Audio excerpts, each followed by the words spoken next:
Good evening. This is Talk Back. I'm Sheila, and tonight I have the pleasure of interviewing someone who I thought would be here because we were working with her before she was elected First Selectman of Colchester. So, hi, Mary. Good to have you here. Thank you. Thank you for having me back. Okay, this is Mary Bylone, Bylone, and you were elected in November as First Selectman of Colchester, right? That's very true. It was a happy day for you. It was a very happy day. And okay. Yeah, we had lots of celebration and excitement, and then we got right to work. Okay, right, because unlike in other things, in November elections in the federal government, you're not inaugurated till January, but you were inaugurated a couple of weeks later, right? Right. Each town has a charter that dictates when the new leadership takes place, and ours is to follow the second Monday of the election. Okay. Some towns do it that night, some towns do it the next day. Okay. But ours is set up for that second Monday. So how long has it been now? For like 4 weeks or 4 so? weeks. All right. So what was the first thing you did when you walked into the office having the title of First Selectman? Well, I mean, initially you're just trying to figure things out, like where the keys are and, some of the fundamental but necessary things. But what I did was after I got into the office, I went around and met everybody that works in Town Hall. And the actual physical Town Hall, although we have employees in other locations, I had someone take me around and introduce me to everyone because I knew some people from having been on the Board of Ed and going to meetings, but there were a lot of people that I didn't know. So it was a good opportunity to just, shake hands and eyeball to eyeball, and that's how I spent the first day. Really, was out meeting people. So, and did you make a to-do list? Like, this is the first substantive thing I have to work on, and this is the second, or how did that work? So I had a list from when I was running. When I would talk with people, I would say, well, I'm going to put that on my after I get elected list. And so I have actually quite a list of things that people have told me are important, or things that I noticed as I was in conversation with people, businesses alike, farmers. And so I have tried to prioritize that list. And new things have gotten added because, when you're on the outside looking in, you see things from one perspective. But when you're actually able to be in the position and you have a different type of conversation when you're actually the first selectman than when you're a candidate running. And so now I have a little bit more knowledge, certainly not everything. So I'm continuing to work with that list. But yes, I have a to-do list. So explain to us, in the profession that you had before, you were involved in the health field. You also were involved in leadership studies, and you traveled the country giving lectures on leadership and organizational work. Is that right? So how does that differ in terms of decision-making and the kind of democracy where you're one of a board of selectmen? You're the first among many, though. Right. How does that work? Well, what's the difference? Well, it is a huge difference, to be honest with you, because the position of First Selectman, I run the town hall. The people that are there ultimately report up through me. The truth is, though, the policies that govern what goes on in the town, they're determined by the Board of Selectmen.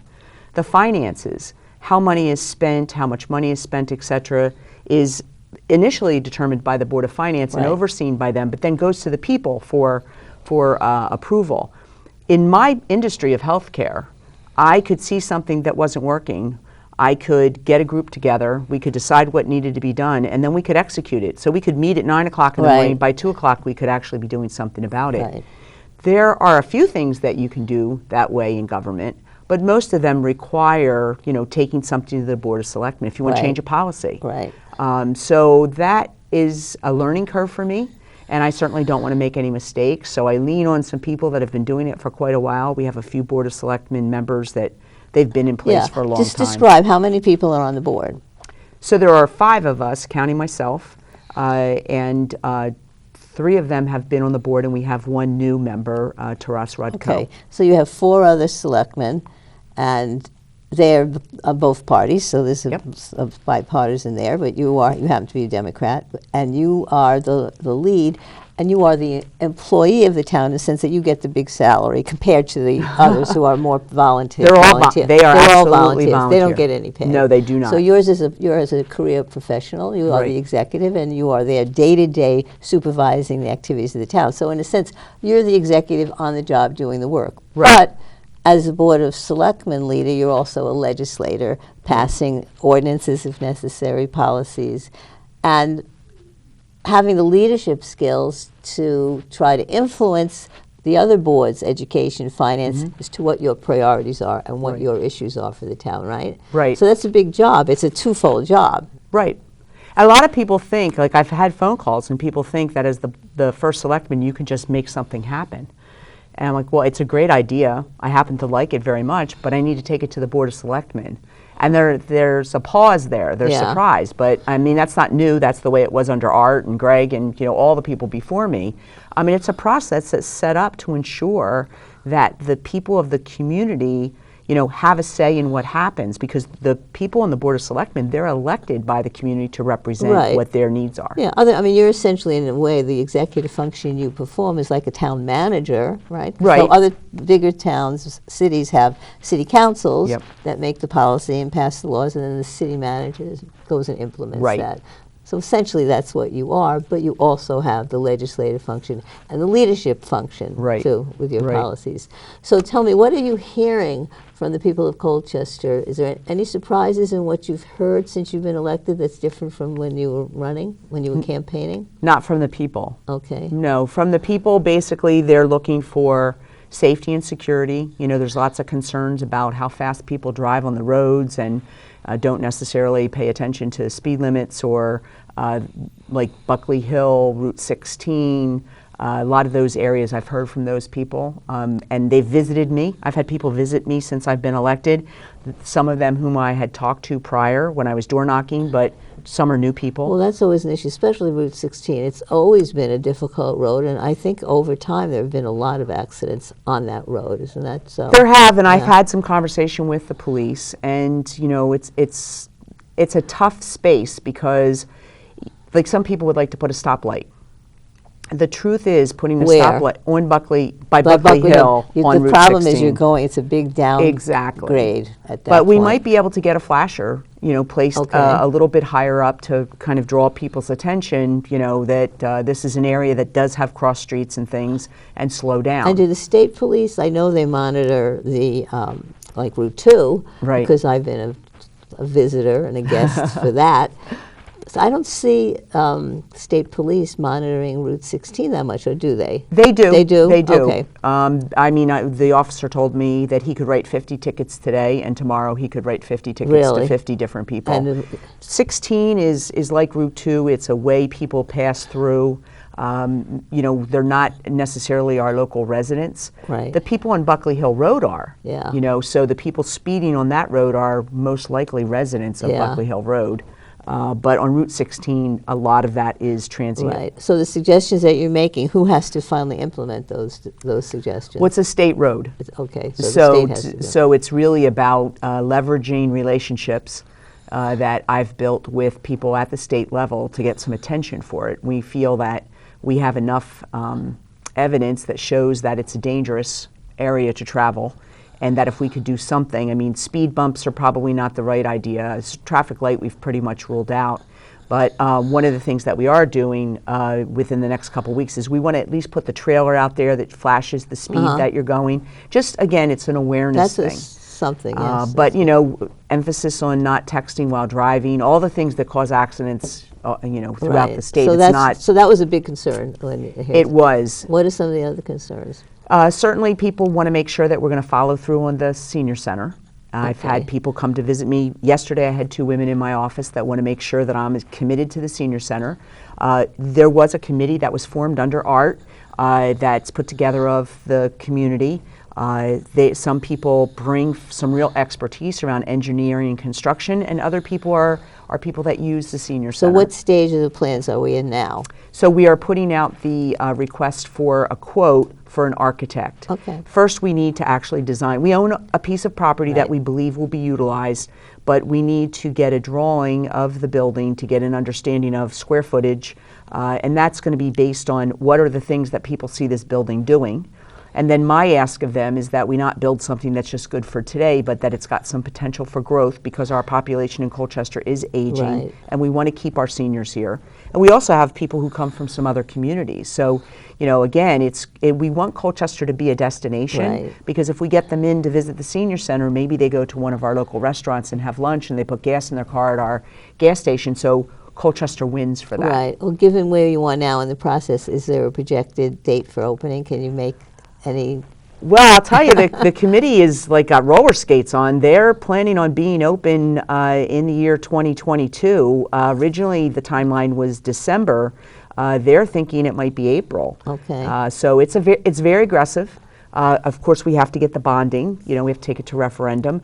But there seems to be less obstacles in the way than there was in the past. Yeah. One thing they do want to do is visit some other senior centers and just look. That work was done before, but it's a little outdated. Right. So there are some newer facilities that have come up. They want to go see them, make sure that we're including everything possible. Like have a wish list, Right. and then pare it down to what we Because believe we can seniors afford. do make up a big part of the population They of the do. town. Do you know approximately what Well, percentage? we're closing in on maybe 40%. Wow, that's a big Within the percentage. next few years. And the thing is that when we talk about how we support, it costs money to run the town. Sure. We need our seniors to stay because our seniors actually consume less services of our town than our younger families do.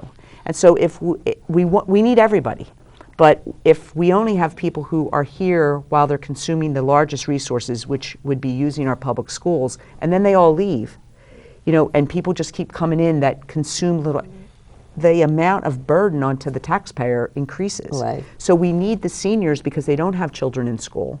But they do use some of our services. And do you know what percentage of the seniors have lesser means, who need help themselves beyond maybe just their Social Security or small pension? No, I haven't delved into that yet. We've Yeah. had some conversations because we'd like to look at, we do have a tax abatement program for seniors who Right, qualify. right. It's like a loan against your house in a way, so that if you were to go sell your home at some point, you'd have to pay back that money. We want to look at some programs like are in surrounding towns where you actually get a percentage off the value of your property. If you qualify, there would be qualifying right. things to try to lessen a little bit of the burden Well, onto do the most seniors. of the seniors in Colchester live in their own private homes, or do they live in some of the developments that we have? There's the Colchester Commons, and there's some other developments. Yeah, I don't think I'm in a Yeah, position you to don't give know, you yeah, statistics yeah. on that. I know from door knocking that there are a lot of seniors in single-family homes. Right, right.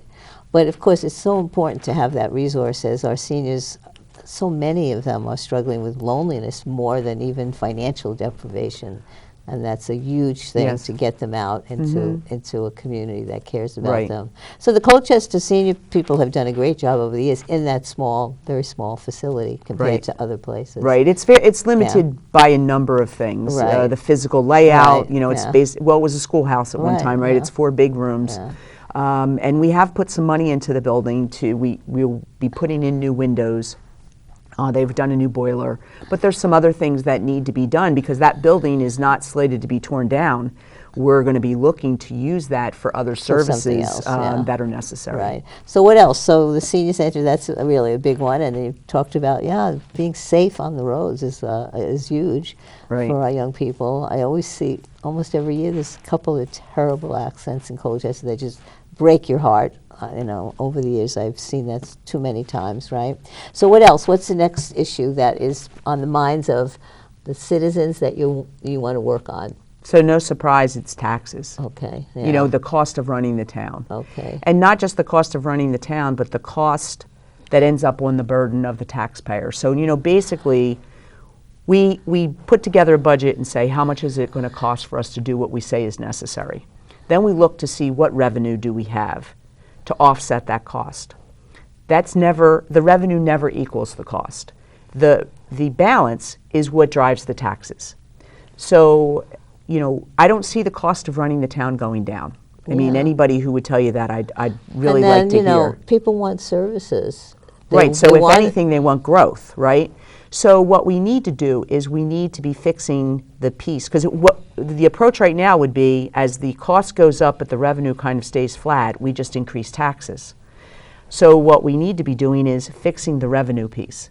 And what the plan is for that, and what I talked a lot about over the last few months, is we need economic development. And when I speak about economic development, I don't mean building more homes. Although it's okay to have some more homes, most people tell me they like the size of Colchester. Are there any housing developments in the works now? There's a large, yes, there is an apartment complex complex. area. We're looking at some affordable housing opportunities, which would really be a good thing for our town. But what we need to do is look at the business side. And when we say that, I'm not necessarily talking about retail. I'm looking to increase the manufacturing. And I think, not humongous manufacturing plants, but with the natural gas that's going to come into town, we would be able to attract some medium-sized manufacturing. It would create jobs for us. It would bring revenue in. They would develop the land, so it would be improvement to the land, which would increase the grand list. It would create those jobs for some of our local people.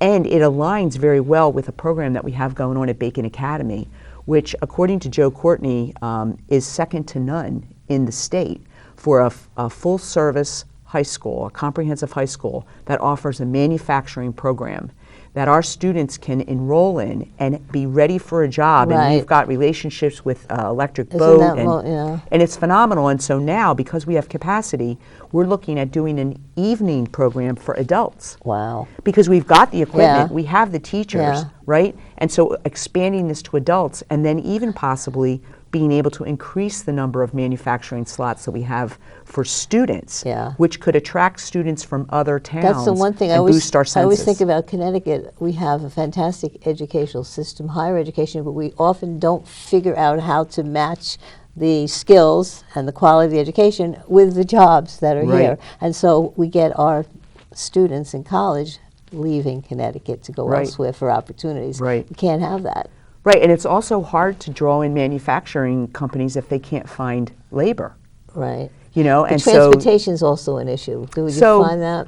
Yes, and so right now we have transportation that takes you in and out of Colchester. We don't have anything really well designed that moves you around within the town, and that's something we need to look at. But at the same time, you have to have a demand. Right. We do have some Uber and Lyft drivers, but what they would tell you is they don't get many calls. So it's like trying to figure out what's the first thing that happens, because they're all interconnected. So you're into that's a big issue, and there is an Economic Development Commission. So how are you coordinating with them? What are they actually working on now or doing? Right. So I've been meeting with Matt Bordeaux, who is the newly hired town planner. I think he's been with us since August. He came from Manchester. He's got a lot of really great ideas. We meet 1 to 2 times a week right now. And we're trying to get some rejuvenated direction for the Economic Development Commission. We need to swing some dollars to them. We need to look at how we can be utilizing our website for some marketing around the town to attract, as well as Matt and I have talked about going out and finding some businesses to bring them in. Courting them, so to speak. Right. And we're just really in the. It's you're my working 4th on week, all so of those things. right. That's we just great. met again yesterday, trying to just put it out all on the table. And now the budget process is coming along too, Yes. because when does the budget for the town and then for the Board of Education? They're 2 separate budgets, right? Right. When do they go to the people for the vote? So there's a calendar that the Board of Finance has put out that they're, changing a little bit, but it will be, May or June will be the vote.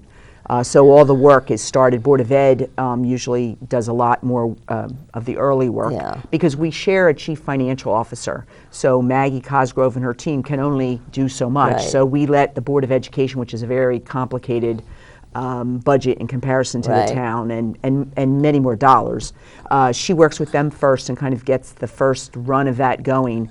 And we'll start the meetings with the department heads on the town side in late January. Right. But I've been having conversations with them. I've met with all of them one-on-one to understand about their department, really introduce myself and have them tell me about them. And we're already starting to talk about, are there going to be any surprises? Right. So what does it look like? Are we going to get the right amount of funding from the state for the education budget and so forth? What do you think? Yeah, that is really, no one's talking about that. Okay. I mean, I don't think we should be banking on getting a lot of money from the state for anything that we do. We should look at it more like when we get it, okay, great, There's challenges at the state level. They're certainly going back and forth, tolls and and things where they're going to go into special session to figure out some Right. things. I mean, we will get some money from the state. Right. There's no doubt about that. What's our piece of the pie going to look like? Nobody wants to project that Right. yet.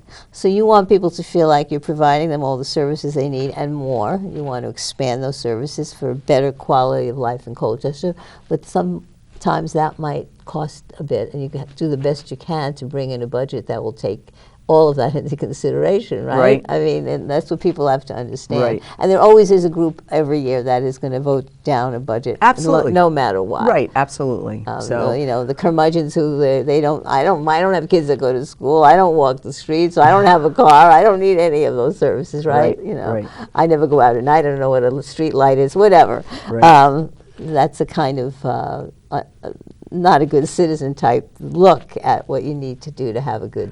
Well, there are town. places in the country where you can go to live where there are no services. Yeah, that's true. It's really true. Right. And it's not to say to somebody, well, then go find a place like that. But the truth is, if you're selecting Colchester, you're picking it because of the reasons you and I love it as a place to live. There are so many wonderful things about our town. And what we want to make sure is that we can support ongoing, Right. keeping those things going, but we need some growth as well. Yeah.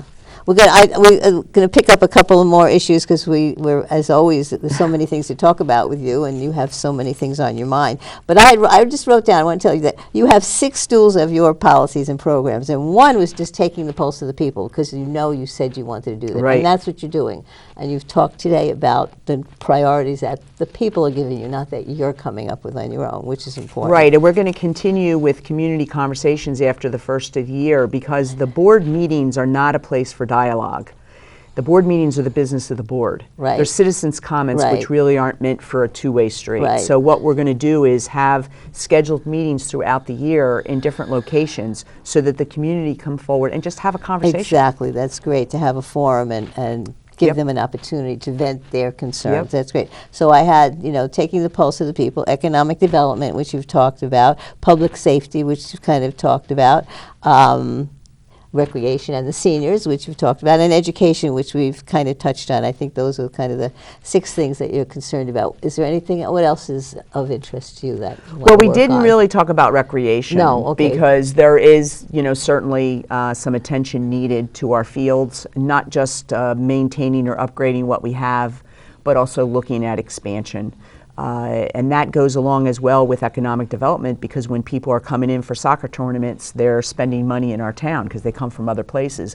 But it's also making sure that the people who live here have a reason to stay here and not travel to another town to join a league where their child can get, Right. field time. So we need to look at that, as well as our recplex parks have. It's been a while since they've been upgraded. We have this great Norton Mill Park that's going to be taking place. There's a committee for that, looking to build there, and we want to make that a destination place for people. It's nicely located by the airline trail, so there's a lot of things that could happen there to give activity opportunities for Right. people. So our discussion today gives people from Colchester a good idea of what you're working on, right? The Right. issues that are of priority to you and to the citizens. Will you be sending out something like a bulletin or a notice or an email or a Facebook or something? What are you going to do for that public outreach to get your Right. message out? What are you going to work on? Well, this morning we just got notification that we got our Facebook page back Okay, because good. it had been deleted, and we had to jump through some hoops to get that put back in place and change over who was responsible for it. So that just happened today. We have sent out a few email bursts with related information, and we had a meeting yesterday to talk about how can we best use the website. We need to be communicating. Somebody even told me there used to be a column in the River East from the First Selectman, which I'm very open to. Well, you should do I that. love to write. I'm sure they would. I don't know how frequent it should be in there, but I think what we need to do is keep the community understanding what we're thinking, so that if they say, well, wait a second, that's so off base where I think we ought to be going, they'll pick up the phone or they'll make a meeting to come in and talk about, because it's not that I know everything everybody wants, and I've talked to a lot of people, but the other thing too is that I have a snapshot in time and things change. And so we always want to make sure, as you mentioned, keep your finger on the pulse to know what's important to the people that live in Colchester. Any surprises in your first 4 weeks? What's been the most eye-opening surprise, or everything you expected? I didn't know I was the chief of police. Oh, really? That's been a big surprise. Oh, that's like the president is the commander-in-chief. Yeah, You're and the it's chief of it's police. one of those. Just because of how our police department is set up that we use a resident trooper and things like that. But technically, I signed the gun permits and things, and I was like, I do what? Oh, but, really? Yeah. I think the biggest surprise, two. One, there are so many talented, dedicated people that work for the town. I am not kidding you. Even ones that are not residents of Colchester, they are committed to making sure that Colchester is the best that it can be. And for me, that was a huge relief because now I know I've got the support I need. I just need to create the vision, give them what they need, and get out of their way, to be honest. Yeah. The second piece is that there is a lack of infrastructure in processes and standard operating procedures and things that create workarounds for people and extra work. And I think that given my background, that's something that we can easily fix. So my assistant and myself and some other people, we're just going to get that taken care of. So like a new work manual type of thing? Yes, or just trying to find out where all the keys are that go to the cabinets you need to unlock. I mean, simple little things that when you've been there for a long time, you know it. But the opportunity to transition over is not so easy. And then I actually like to just make one last thing is we did just approve a position for a director of human resources. Okay. There's never been an HR person there. Really? The job has been split up amongst a bunch of people, but there's never been an HR professional. And that's not really good for the town, and it's not good for the employees. So we were able to get support from all three boards to put that position in place. We're recruiting. We have a number of applicants, and we're hoping to have that position filled after the first of the year. Okay. So you want to be First Selectman. You are First Selectman because you want to improve the quality of life in Colchester. You want to do it so it's affordable. You want to bring in economic development. That will maintain the character of the town, but improve your tax base and so on. So if you're looking to bring new people in, what are the most important things you tell them? This is what Colchester has to offer, so come on in. Right. Well, I think the beauty of the town has a lot to do with the culture that's been created with huge historic background. I mean, there's so much history in our town, some of which unfortunately has eroded away, but there's a good section and there's people that are really fighting to keep that at the forefront. We've got people that are engaged through volunteers. So much is done by volunteers. The Land Trust, the Garden Club, the Historic Society. I mean, all these people working because they're passionate about it. You know, if I had to sum it up, it's the committed heart. You know, the people that are here in Colchester, we've got committed heart to making sure. I like that too. Yeah, that we've got what we understand the culture. All of us have a picture in our mind of what we love about Colchester and what we want it to be, and we're willing to work, even when it's volunteering, to make sure that those values are upheld. Okay, I think that's a great summation. So we're going to stop Okay. for this time, but we'll have you back again periodically. That would be terrific. Put this video on your website or on the Facebook page or parts of it so that it's part of your outreach to the community. Okay, so thank you so much, Mary. Thank you. Good luck in the future in your job. I hope you're as enthusiastic and happy the next time we talk. I guarantee I will be. As you are tonight. All right, it's been great having Mary Bylone on, the First Selectman of Colchester. We'll have her on again and again, and see you next time on Talk Back. Good night. Thanks.